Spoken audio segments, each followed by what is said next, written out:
Um, Thank you and hello. So my perspective today, I like how I've taken a pen up here, by the way. I'm not going to write anything. My perspective today is slightly different. I'm not going to be talking about infrastructure and content, telcos versus OTT, newer and older companies and how we regulate them. That is for people with far more expertise in that area. I'm concerned about when we create regulations around platforms that we talk not just about platforms, but on the ecosystems around them and the intended or unintended impacts on those ecosystems. So I work in the mobile games industry.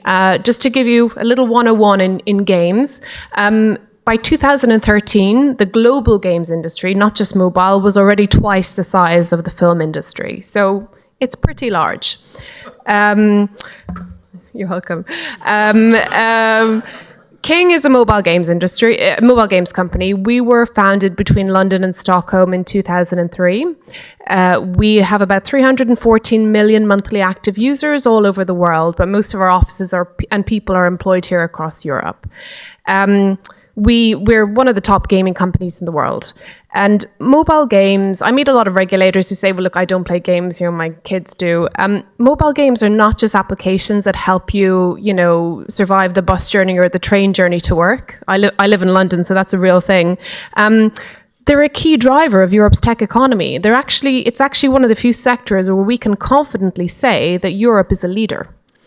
The mobile games market about now is worth just over $17 billion in revenue. By 2020, that's looking to increase to over 64 billion. So big jump, a lot of growth.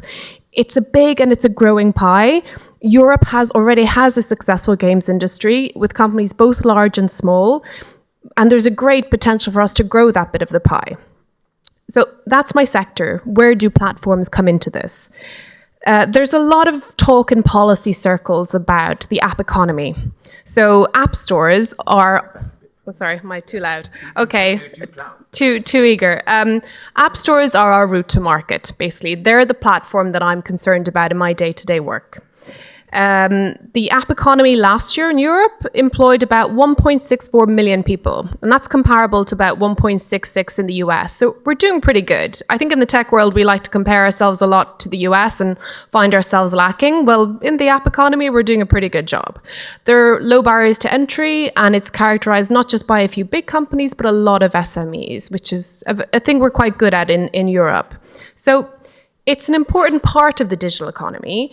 But what most policymakers don't realize, where they don't connect the dots, is actually that when we're talking about the app economy, we're basically talking about games.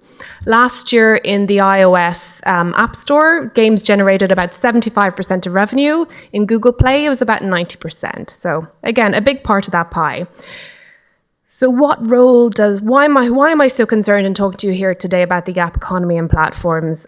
It's basically because of the digital single market.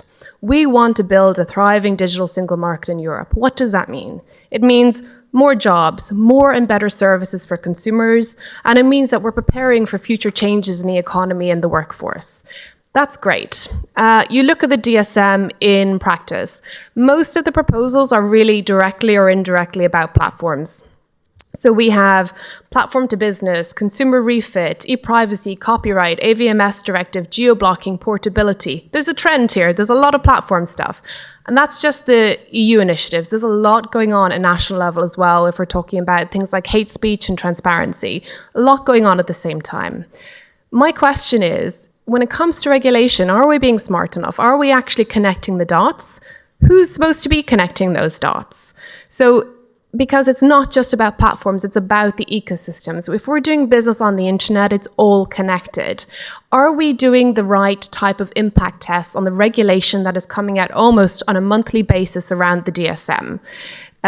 If you look at the privacy regulation, for example, this is a huge piece of work. I feel it will eclipse the general data protection regulation quite easily. If you look at the impact assessment, nothing was really mentioned about apps or the app economy, and it will have a massive impact on our industry. So in answer to my question, I don't think we're connecting the dots, or whoever is asleep at the wheel. So it's this, what I want to say today, it's not about regulation versus less regulation. It's not about It's not about who you think should be regulated or who is under or over-regulated. Again, I'm sure other panelists will talk about that. What I want us to be thinking about is when we make regulation, that it's better regulation. Now we have a better regulation agenda in Europe. Is it really effective? How are we even measuring that? I think there's some questions we need to ask ourselves as well. So when we're talking about regulation in Europe, which is mostly about platforms, are we regulating a specific company or group of companies? We need to be honest about that. Is the regulation ideology-driven? Or is it problem-driven? Is it trend-driven? And are we thinking about jobs and employment? I mention this because we often talk about it's either consumer rights versus business, and there's a dichotomy between them both. And I think that's a really false dichotomy. We need to think about both. Europe's good at consumer rights, and I think we have a strong track record in that. And I think culturally that's where we are. I don't think that's going to change. And that's something that I don't think we want to change. But we're really bad at thinking about creating future jobs. We're really bad at connecting regulation to jobs. Because at the end of the day, that's kind of the point. So I think there's a danger then in companies that make up the ecosystem around the platforms, that I think they're going to bear a lot of the direct costs and a lot of the indirect costs that revolve around uncertainty about what's going to happen next. We need better tests for regulation. We need big grown-up talks about why we're regulating certain industries and not others. And we need someone or some part of the Commission to be connecting those dots in a better way. And I'm not thinking just about existing companies. My other hat, which Richard mentioned, is I'm chair and founder of something called the European Tech Alliance. We are a group of European companies that are concerned about looking at issues around scaling. We have a lot of great tech companies in Europe. We have a lot of good startup initiatives. When we're getting better. We have a long way to go, but we're getting better. What we're not looking at enough is scaling, the question of longevity and jobs. How do we make those startups last?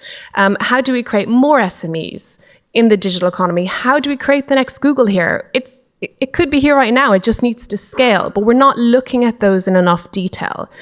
So I suppose my ask here today is that we stop thinking about regulating companies as our starting point. Yes, we have to have serious discussions about the market power of certain growing big internet companies who I can't imagine who we're really thinking about. We need to start with regulating the issues. We need to understand the impact on business then, but when we think about the impact on business, we first need to think about the impact on growing businesses. Then we look to the other businesses. I just think we need to look at this kind of problem slightly differently, because I think over the coming years, as more of these kind of platform discussions, especially in my world of pure tech, as they evolve, I think we'll kind of miss the point and we'll miss the boat in terms of growing our own businesses here, especially in Europe. So I would like us to be a little bit more future focused, which is very easy for me to say because I'm not writing the regulation. But I would say, there's a real art to that. And if we can do that better, then I think that's something we can be very positive about. So I'm happy to take questions later on, but I really think it's a case of, please think about the ecosystems and start thinking about how we can better think about indirect impacts and unintended consequences of the regulation we're discussing right now. Thank you.